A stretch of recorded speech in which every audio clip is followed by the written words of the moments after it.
Chapeau. One of the most infamous babysitting stories, originating in the 1960s, involves a young girl named Janet. She was watching over two children in an upscale suburban home late at night.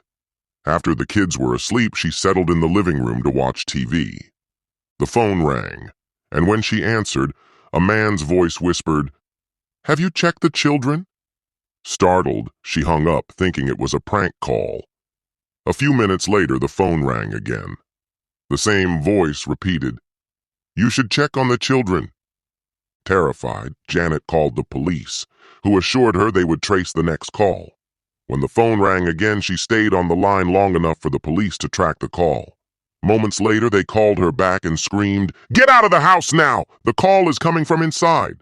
She fled the house as officers arrived. They found a man hiding in an upstairs closet, armed with a knife. He had been watching her the entire time. Thought the two.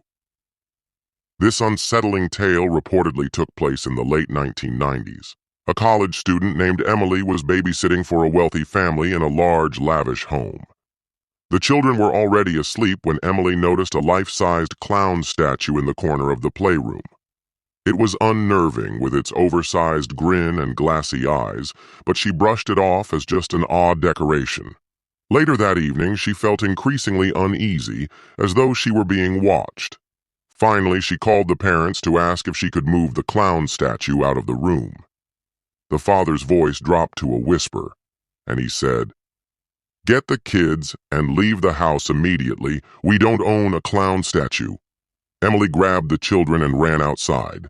Police later found that an intruder, dressed as a clown, had been hiding in the house for hours. He had apparently been watching her the entire night.